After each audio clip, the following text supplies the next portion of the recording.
people. Dutch farmers preparing for battle with the WEF agenda. So that is what we are talking about today. And I know it's a serious subject, and it's just as serious as this. I'm going to the store. I know some people are like, hey, this is more, that thing's more important. I know. But this is the way we pay our bills now that we're getting limited left and right.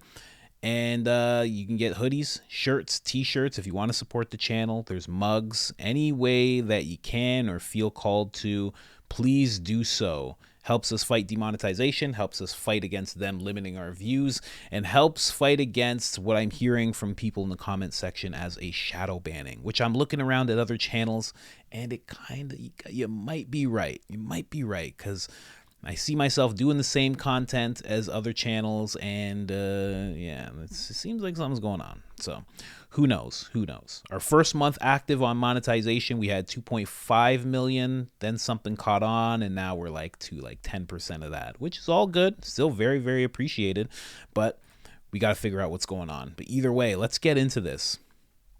Dutch farmers preparing battle against the WEF agenda. Now, I've been staying up to date with this story. I wanted to do a bigger piece about this, but I just didn't have the time. But here is what this article says. It's talking about the Dutch farmers aren't giving up. So this is current. This happened maybe 2 days ago, that they are, quote unquote, preparing for battle. Dutch farmers are preparing for another shutdown, with Prime Minister Mark Rutte, not sure, over his World Economic Forum inspired plan to liquidate 3,000 farms to drastically cut emissions from farming activity and nitrogen fertilizers. There has to be a better way to fight emissions than to liquidate 3,000 farms. I'm sorry, but isn't this what and I should really learn more about this. I have to really talk to some Cuban people. But isn't this what happened in Cuba? Isn't this what happens in most places that get swept with communism? Don't they take all the land? That's a thing that they do. They take the land because these farmers would be able to provide to the people food and an option other than depending on the state. And by liquidating these guys, by getting rid of them, 3,000 farms, I can only imagine how many there are in the Netherlands. But once you get rid of 3,000 of them, now those people, you just got rid of their livelihood. So now they have to depend on the state, and anybody who is going to depend on them for food and dairy and meat possibly, now they're going to have to depend on the state, and then the state has more control. I don't feel like I'm out of class saying that. I don't feel conspiratorial saying that. That's just what happens throughout the world, what has happened. And the fact that they're trying to do that is just crazy. And I love that the Dutch people have been standing up. I'm sure you've seen video clips of Dutch farmers spraying manure all over parliament buildings and different government offices. And it's great to see. So in a video posted online, Mark van den Over, sorry guys, that's just how I'm going to pronounce it, of the, oh, you're killing me here. Okay, the Voorzitter Farmers Defense Force blasted the agreement by being drafted. Oh, the agreement being drafted by Rutte government. I'm so sorry, guys. This is a whole new language set for me. I apologize. And called on farmers to get ready for another confrontation. Beautiful. So I'm just going to read this last part. Then I'm going to play a couple videos for you guys. We are reading the latest news report updates, and we are reading that the agricultural agreement will be sour for everyone. I think it will be particularly sour for the agriculture industry. It is without a reason that so many parties have already walked away from the negotiating table, Van den Over said. So this gentleman here, who I'm about to play for you, he is pretty much the head of it. Now I'm going to shrink my screen because you guys have to read this, because this gentleman does not speak English, and there's going to be some subtitles here. I'm even going to put myself over here. No, not this video. We're going to just watch this one. Boom. This is him talking about this. Let's get into it. We lezen nou daarnaast nieuwsberichten. En we zien dat het landbouwakkoord zuur heeft voor iedereen. Nou, ik denk dat het vooral zuur is voor de landbouwsector. Dat blijkt toch wel, want niet voor niks zijn er al zoveel partijen uitgestapt. Alleen de LTO zit er nog. Voor de hemelvaart wil Adema het landbouwakkoord er doordrukken. We hebben ondertussen al gehoord van degenen die het concept gezien hebben dat het verschrikkelijk is. Ze durven het nog niet eens naar buiten te brengen wat er allemaal precies in zit. Maar het is in ieder geval desastreus voor de landbouw. Maar één ding. Ze zeggen, als er geen landbouwakkoord komt zonder handtekening, dan drukken wij het als regering zelf wel door. That's really important. See, he's saying that if they don't give the signatures, all the farmers, that they're just going to push this through anyway. This is the exact reason why you're seeing all of these confrontations between the Dutch and the government. And I mean, and this is another reason why right here. Let's pull this over for you guys real quick. That is the Prime Minister of the Netherlands. This is him, an agenda contributor to the World Economic Forum. I don't know if that makes him a member when you're an agenda contributor, but he definitely is registered on the website. He definitely is a part of it. He definitely has spoken there a few times. But that's the most shocking thing to me, is that they think that if they don't get what they want from these people, if they don't just get an agreement, they're just going to do it anyway. And again, in the words of Jordan Peterson, it's like, why are they trying to do this? Well, carbon. You know, Jordan Peterson was quoted saying that in a talk he gave a couple months ago. He's like, your reasoning is just carbon. And you think that's a good enough reason to just take away all sorts of things from people.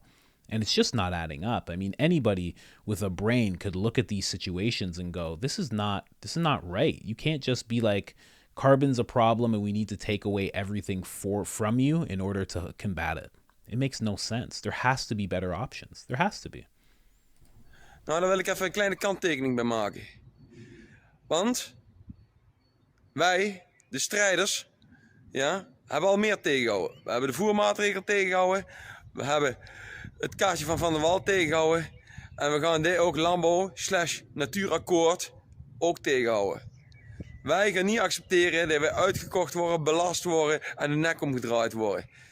En Adema, tot nu toe heb je nog altijd in de luwte gestaan. Maar één ding zal ik je beloven. Ja? Als jij denkt dit door te gaan drukken, ja, zul je in de wind komen.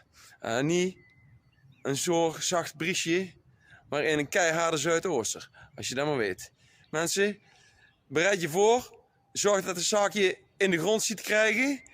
Want ik denk dat we binnenkort weer aan de gang moeten met z'n allen. Het is niet te hopen, maar het heeft er wel alle schijn van. En of dat nou tegen LTO of tegen LNV is, dat gaan we nog bezien. Ik hoop dat de Wow. So basically he's just talking about how he's about to get ready for war, basically. And he's not going to go out without a fight. Like, if I really had to translate it to the most basic terms, he's calling on all of these farmers who you've seen come out time and time again. And he's saying, you know, we're going to have to do this all over again. And again, I just made a video about this when it came to the CCP and how they charged a comedian with $2 million fine because he said something that they didn't like. Things like this are just a window into your future, you know. And I'm not saying things like that to get everybody all riled up and up in arms or anything like that, but it's just like, you have to see the things that are happening here and there, an article here, a sponsorship there, this here, protected class of people here, you know, foot on the neck constantly. Like, all of these things add up. Every single thing I just mentioned is like an inch and an inch and an inch. And when these entities take inches, they take miles as well. And then it turns into something. Like, this gentleman is getting ready to go at the government where he lives. He's assembling people to take a stand against the government. That's going to be hard on him, his family, the public. But it becomes necessary because things there went too far. Here's another clip of a woman. Her name's Eva. She's been covering this event crazily. Yeah, she has something to say just to the American people and just in general. they are following an agenda called the 2030 agenda. These are restrictions and climate regulations that are imposed all over the world. So we're being hit hardest right now, and we might be the first ones, but it's very important for other people to know that they could be coming to you next. And what do you think Americans can take away from what's happening in the Netherlands? Well, from a Dutch perspective, I would say that Americans should be very happy that they have a Second Amendment, and that you should protect that with all your strength. Eva Vlaardingerbroek, thank you so much. Eva von Vlaardingerbroek. Here's her name on Twitter. That is her name there. Here, I'll just get closer for you guys. That's her name. She's been covering this like mad. She's done a lot of coverage of this since the beginning, pretty much. She's been on Tucker Carlson. She's been really fighting the good fight. And like she said, you should be very happy you have a Second Amendment. Like, people don't understand. Like, I already talked about this again at length in another video. Like, it's such a special place, America, because of that First Amendment, Second Amendment, the Constitution in general, your Bill of Rights, God-given rights, all of those things that were handed to you by the forefathers. They're so important. Other countries don't have that. They don't have those options. They can't just be like, we're going to do this. It's just, you're just not allowed. In America, you're allowed. There's so much that you're allowed to do, and it's getting tighter and tighter and tighter, but there's still so much you can do in the sense of standing up, you know? But yeah, that's what's going on with the Dutch farmers. They are about to take a stand, and I believe that is like coming up soon. They are going to be hearing quite a bit about that. Sorry, my screens are huge right now. They've been going crazy recently.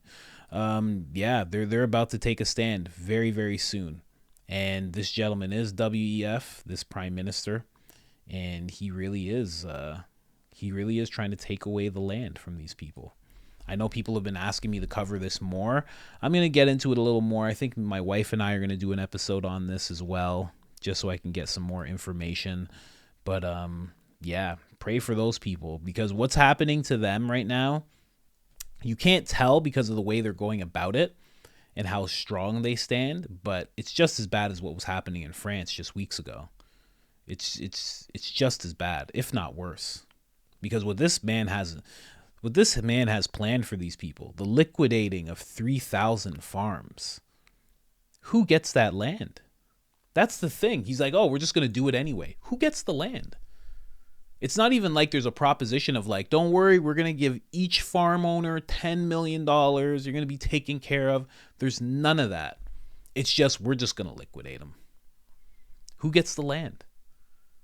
You know, I asked this question months ago, like when it came to, you know, you'll own nothing and be happy. And the whole thing of like a rental economy of having to rent all your stuff, all your services. Who owns everything? It's pretty obvious. It's pretty obvious. But yeah, that was just something I wanted to touch on briefly. And again, this lady's name, Eva, and you're gonna have to just figure out that last name there. But if you type in Eva VLAAR on Twitter, you will find her. Again, if you don't have Twitter, you're missing out because she covers stuff like this. There's many independent journalists covering so many different topics all the time on Twitter. I know Elon messed up and just hired a terrible CEO, but you will be in a much better place news-wise, information-wise, if you download Twitter. And if not, you can always come to this channel and you can listen to me rant about it the way that I do. But other than that, guys, I'm out. I should look at the camera. I'm out.